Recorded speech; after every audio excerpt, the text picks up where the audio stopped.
I ask you now, to what end? Dread it, run from it, destiny arrives, all the same. And it certainly seems like it had to be destiny. The Edmonton Oilers are headed to the Stanley Cup Final for the second straight season against the Florida Panthers. And it's time to get our lick back on today's edition of Locked On Oilers.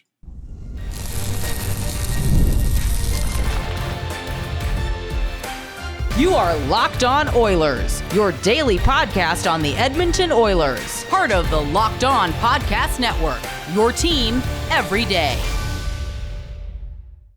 Hello, everyone, and welcome to this Victory Friday edition of Locked On Oilers. I am your host, Nick Zararis. I could not be happier to be here. Days like this are why I do this job. But I want to thank everyone that is making Locked On Oilers their first listen of the day. Locked On Oilers is a part of the Locked On Podcast Network, your team every day.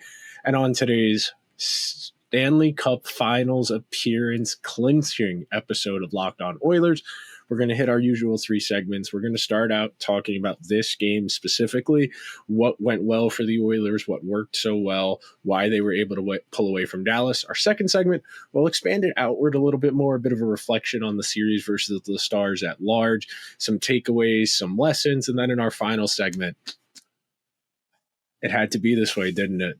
And if you're a real sports sicko like me, you understand what I mean when I say that to preface the third segment, but we'll get there. To start things out, what a start. Anytime you run the goalie from an elimination game in the first 10 minutes of a game, you're doing something right. And I spent a lot of time on yesterday's show before going into game number 5 talking about Corey Perry's small areas of the game, what makes him so effective even at his age. And look, I understand there are people who are going to be hate watching who say he plays with McDavid and Draisaitl. Of course he makes plays happen. But at the same time, as I talked about also on yesterday's show, and the everydayers heard me say it, when you are that smart, when you know that much hockey as Corey Perry knows, the old joke, he's forgotten more about hockey than most of us will ever know, you have an intuitive understanding of where you need to be on the ice to make plays happen. And yes, Connor makes a perfect pass to set that play up, but Perry is right there. And then what's been the other story of the Oilers playoffs this year? Everybody having a moment. It's Janmark, who, God bless him, 2 goals the entire regular season. Someone who you're not expecting to score frequently, if at all. He chips in and had a very noticeable night, probably Janmark's best game of the playoffs so far. And then you're at 2. And then this game really elevates in tenor when McDavid scores that breakaway. That McDavid breakaway had me standing up and pounding my chest and screaming at "Let's go" at the TV. Moments like that are why sports cannot be faked. They cannot be imitated. Yeah, I like a good drama. I love Succession. I love The Sopranos. I love The Wire. That's all fake. To quote the great Spike Lee, who I know is somewhere in New York happy the Knicks won tonight, sports, all of that is fake. You cannot make up the feeling that sports gives you. That is something that happens over time. And over the course of a season like this, you start getting more and more and more invested. And we're going to get there. That's the main crux of our final segment of today's show. But you have a performance like tonight, which pretty good by Oilers standards for the playoffs. I would say they probably played better in game number 4, especially defensively, but this was a really strong performance. The fact this team was without a former 50 goal scorer in Zach Hyman, and it wasn't a glaring issue, speaks volumes about the quality of the depth. And of course, how could I forget? Jeff Skinner, second career Stanley Cup playoff game in his early 30s, gets on the sheet, scores a goal, and that's when I felt something different was going to happen tonight. That is when I felt, okay, we're doing this. It's when I opened Expedia and started looking at flights and hotels, because now this is real. And don't get me wrong, I sat there for most of the second period with a stomach ache and an anxious stomach ache, because with every passing sequence, the Stars kept holding onto the puck in the offensive zone longer and longer. They were able to get on the sheet tonight. You got the Robertson goal, which is a really nice play off a Brett Kulak turnover. I thought Kulak in particular had a hard night, but on a night like tonight, you don't want to single guys out for having a rough night when by and large Kulak has been one of the Oilers' best defensemen. And frankly, the Oilers' entire defense this playoffs, sans those first two games against the Kings, has been really good. So who am I to nitpick a mediocre performance in the midst of an otherwise really strong game? And when the Oilers show you they have the capacity to play in these up-tempo, we're going to let you get your perimeter play. You could cycle around the ends all you want. You can take your point shots. We're going to block them. You can take your flank shots. We're going to block them. You try and make that cross-seam pass. We're going to intercept it. We're going to break it up. That's what ultimately precipitates the McDavid breakaway. And look, I am never going to be able to, as someone who's only 28 years old, be able to contextualize how great Wayne Gretzky or Mario Lemieux were. I can watch the tape, I can try, I can read the stats, I can read the books, but when I watch Connor McDavid touch the puck at any given moment of any given game, I have the potential to see something I have never seen before. And that sequence tells you all you need to know. And yes, is McDavid the best player in the world? Of course. He's still got to score the goal. He's still got to put that puck in the net. And I didn't have a moment of hesitation as he was gathering himself to make that move on the breakaway to jam it past Casey DeSmith at that point. And this was a really well-rounded effort. You had some great saves from Stuart Skinner in there in the second and third period. He had a really nice one on Mikko Rantanen. He had a really nice one on Tyler Seguin. I thought the Stars did a valiant job of pushing as hard as they could for offense, of getting pucks where they wanted to attempt to. And I think, to the Stars' credit, and unfortunately the reason why they got eliminated, they're really good at executing their system. They are really good at playing the way they're supposed to. And as we've talked about ad nauseum on this show since I've been the host, when hockey teams are struggling, their coach is going to clap their hands and start saying, let's play our game, let's play our game. And what do I mean by that? In hockey, unlike what you would see in football or basketball, a hockey coach is going to tell their players to double and triple down on what they're supposed to be doing, because in a hockey coach's mind, the reason the team isn't winning is because they're not executing the system well enough. Whereas in football, if you're getting gashed on the ground, you're going to bring an extra guy into the box and try and stop the run. If you're getting killed over the top, you might go to a cover 2 and keep everything in front of you. You might even go to a cover 3 and have a third safety back there. You might be a little more prone to getting attacked up the seams, but at least you're not getting beat over the top. In hockey, you're getting your shots blocked, you're getting lanes clogged, you're not getting pucks to high danger areas.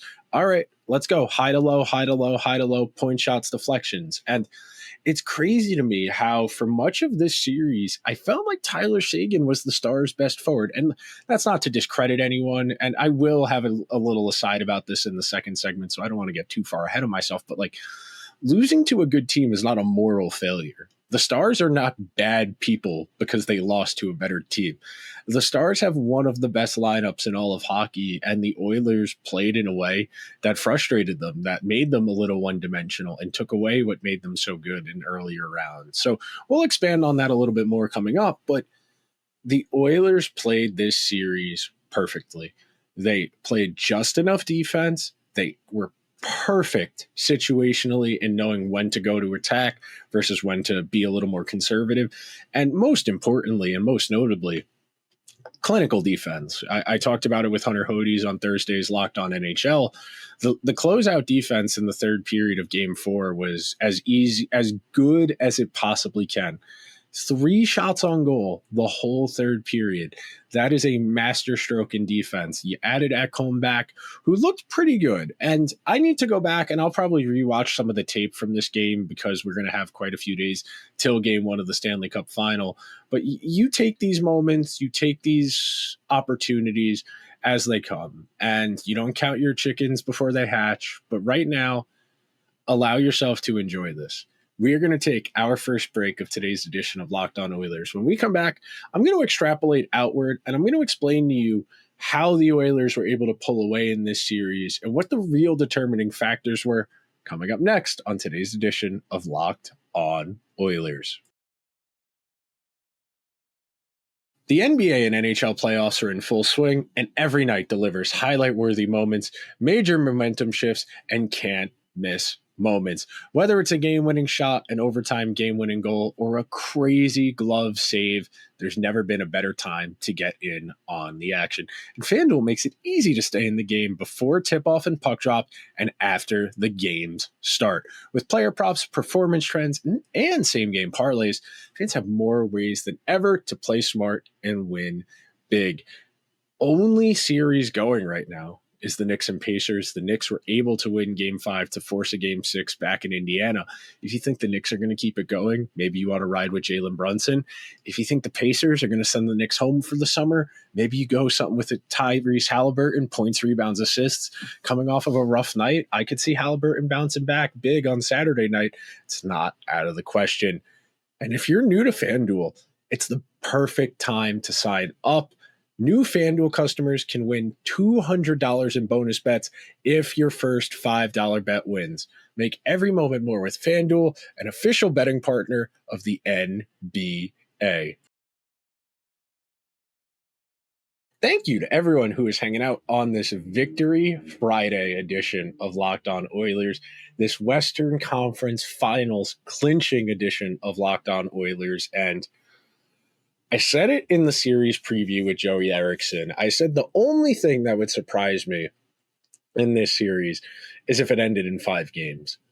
I felt that the Stars were a little bit deeper. I felt that their goaltending advantage and the fact they had the two best defensemen in the series would probably be enough to keep this close, but I felt that Connor and Leon would be able to pull away from the Dallas depth. And the crazy thing is, Dallas's depth didn't really show up in this series. You didn't get a lot out of Wyatt Johnston, out of Sagan, out of Ben.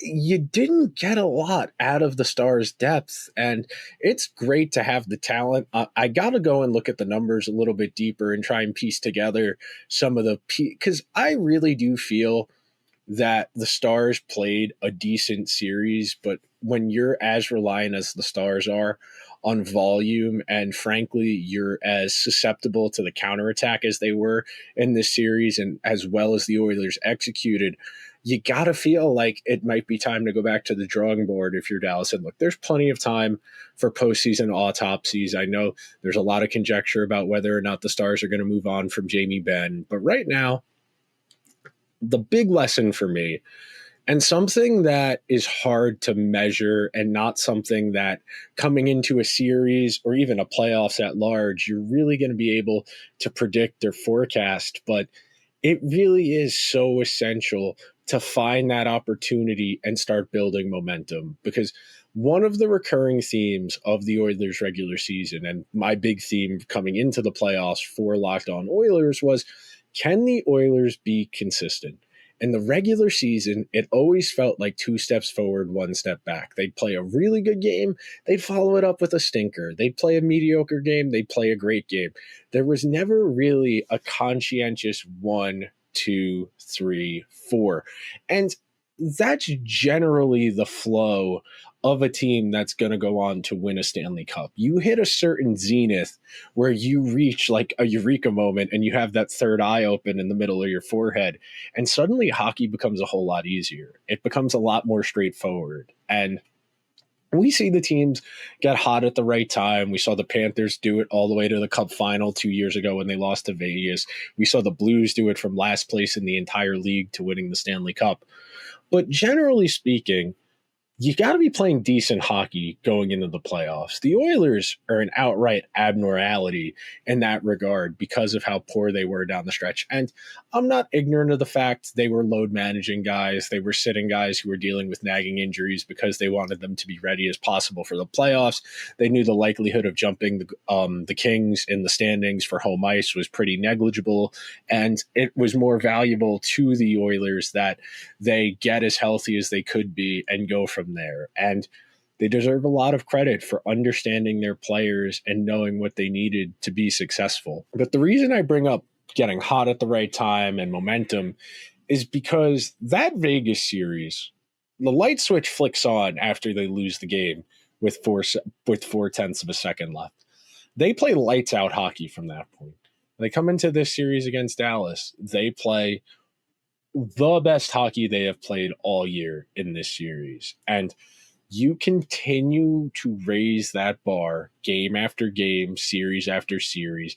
That's where you want to be, because the playoffs, by definition, are about elevating with each passing round, because the further you go in the playoffs, each round, the team you play is going to get increasingly better. The way this is formatted and the way the NHL works, generally speaking, the deeper you go, the better the team you're going to play. Occasionally there are outliers, there are funky ones. You get a wild card in a conference finals every now and then, someone that's not expected to be there.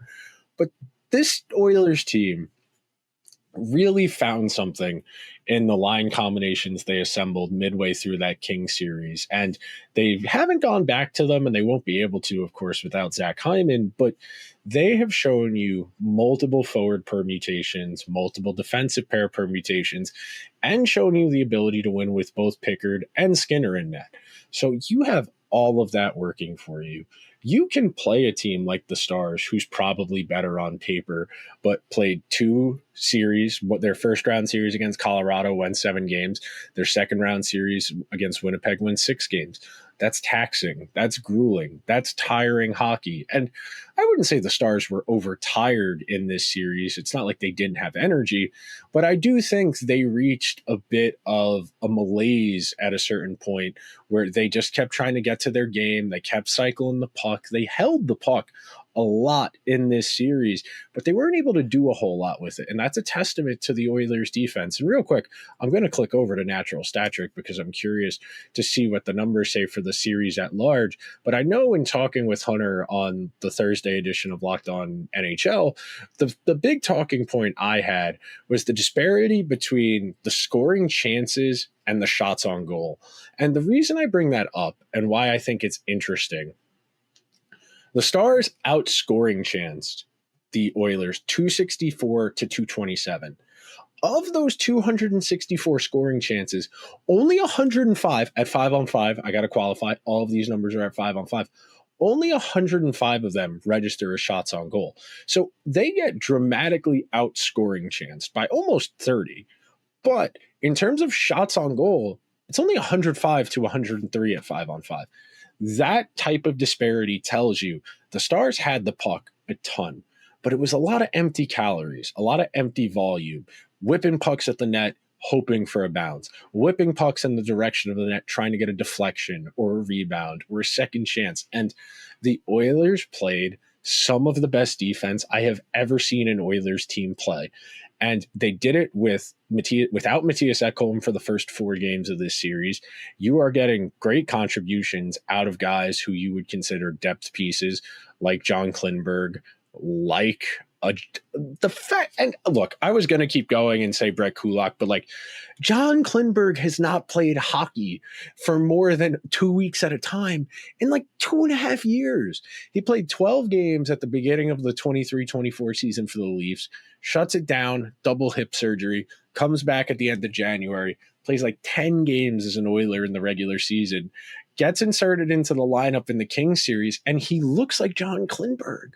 He looks like 2018 Dallas Stars John Klingberg. And he's not as efficient with his skating. He's definitely a bit more wobbly. It's not as clean, but he's still a great puck mover. He's still able to use his skating to get the puck where it needs to go. And the fact he's a luxury piece where they could make a choice, well, maybe we want Troy Stecher for a given game for whatever reason, and you get to sit on a John Klingberg, that's crazy. And like I said before, you lost Zach Hyman. 54 goals last year, 16 more in the playoffs, 70 goals regular season and playoffs combined. And tonight, you would not have known they were missing a first line forward. That is how deep the Oilers are, and that is how good of hockey the Oilers are playing right now. Okay, we got to take our second and final break of today's edition of Locked On Oilers. And when I come back, It's time to set the table for an all-time grudge match. Be right back.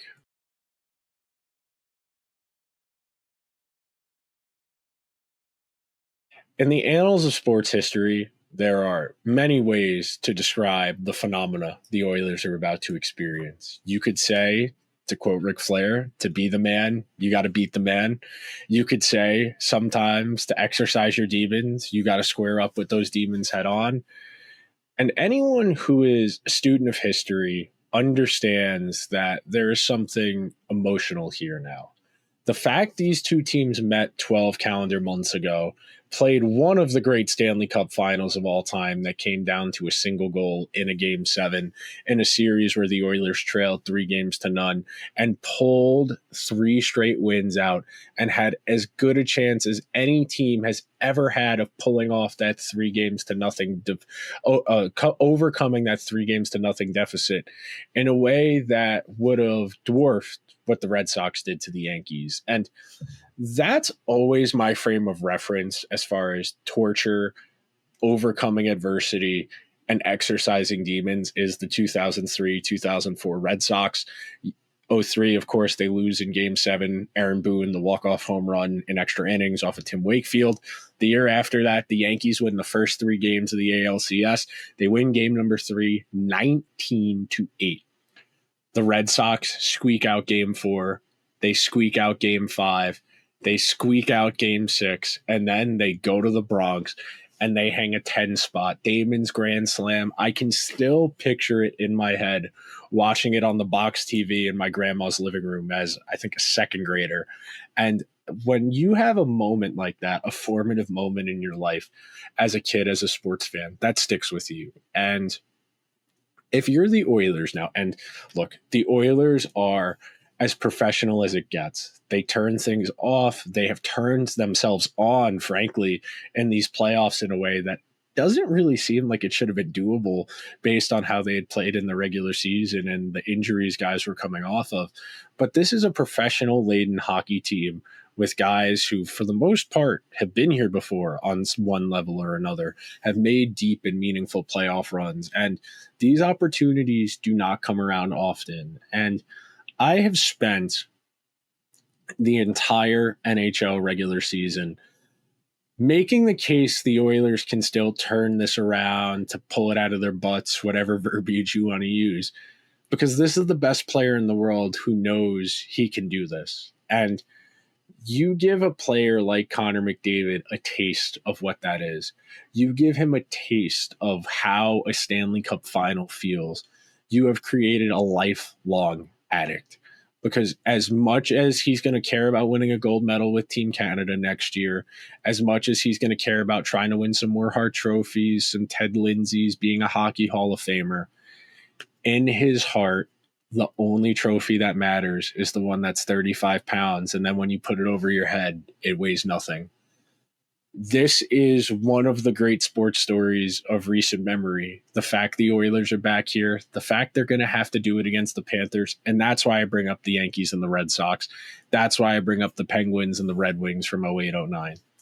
When you lose to a team in as agonizing as fashion as possible, as the Penguins did in 08, as the Red Sox did in 03, that does something to you. That changes you. And it's why we talk about the calcification and the scars after devastating playoff losses, that is an essential component of eventually being able to break through. We talk about it in the context of the Golden Knights, of the Colorado Avalanche, of the Tampa Bay Lightning, of the Florida Panthers, mind you, who did the same exact thing where they lost to Vegas and then the following year came back and won the whole thing.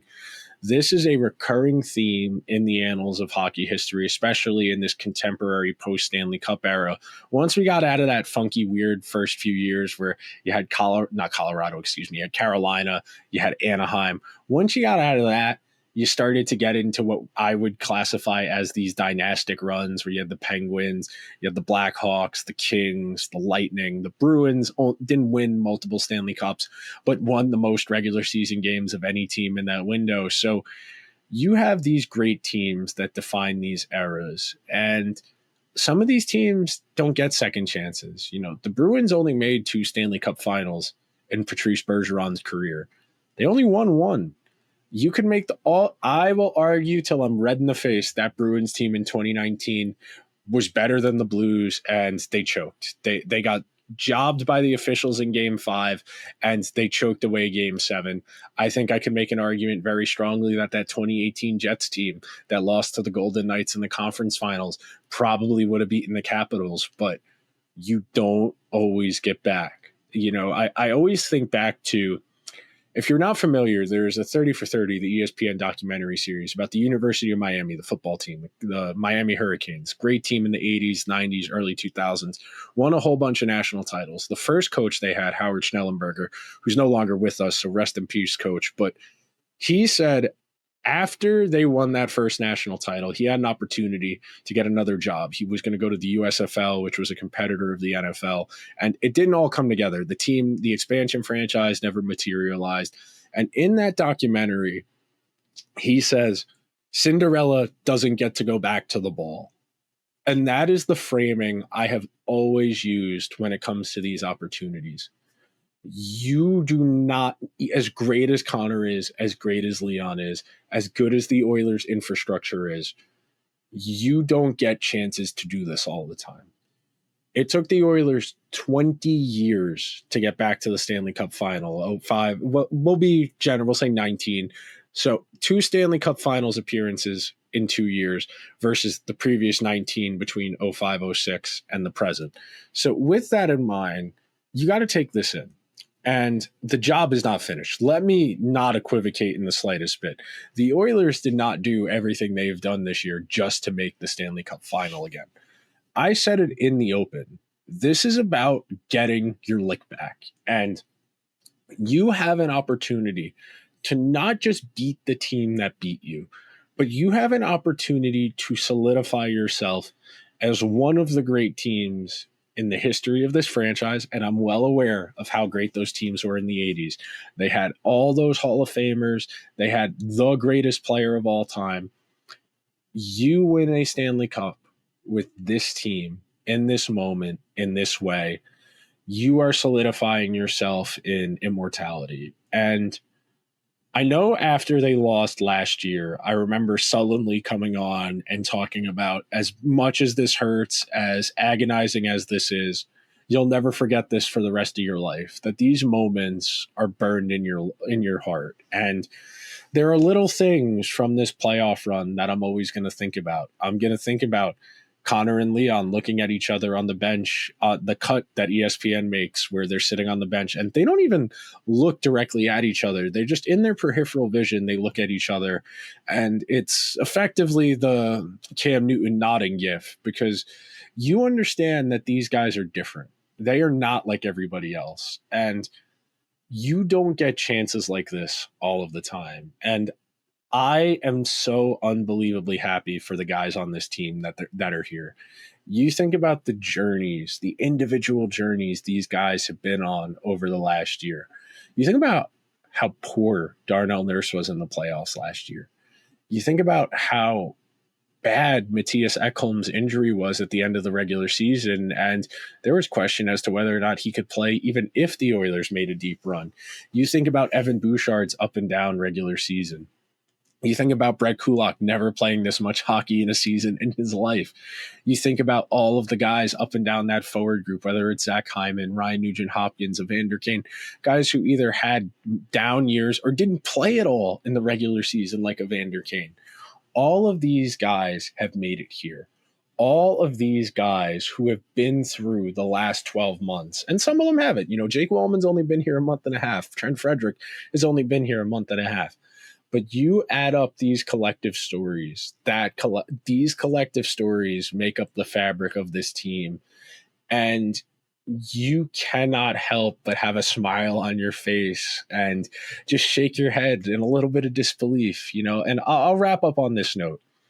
So last year I was lucky enough to go to WrestleMania with two of my best friends, and we saw Cody Rhodes win the WWE title. And I know for most people wrestling a little hokey, especially as an adult, but Dusty Rhodes was one of the biggest wrestling stars of the 70s and the 80s, and he never won that title. He never was the world champion in WWE, and that's 40 years. Cody Rhodes is in his early 40s, I think, or his late 30s. He started wrestling very young, but 35 years plus his dad's life. You're talking 50 to 60 years of family legacy and trauma, frankly, and Cody did it. And every few days, I'll just shake my head and I'll smile and I'll say, Dusty's baby boy did it. And sitting here right now, I can't help but smile. And Connor and the guys did it. They got back. Connor said they will be back last year when they lost. And here they are. And God help the Florida Panthers, man, because Connor knows 3 in a row might not happen. So this is as good a time as any he's ever going to have to get it done. That'll do it for this edition of Locked On Oilers. I want to thank everyone that took the time to make Locked On Oilers their first listen of the day. If you could take a second, please subscribe to the show wherever you get your podcasts. Hit that 5-star review if you're listening on Apple or Spotify. If you're over on YouTube, which I do encourage as we go forward, during the playoffs, especially when we have these extra days in between games, I do generally like to break out the dry erase board diagram, break down, explain how plays come together. Added value on YouTube, folks. Comment, let me know what this means to you. Getting back to the Stanley Cup Final again, second year in a row, the chance to beat Florida if the Oilers can beat Florida. I will talk to you guys tomorrow. I will have a Saturday morning episode for you guys because I'm just too juiced up. There's so much to talk about. I can't wait. We're really going back to the Stanley Cup Final. I'll talk to you guys then. Until then, let's go Oilers.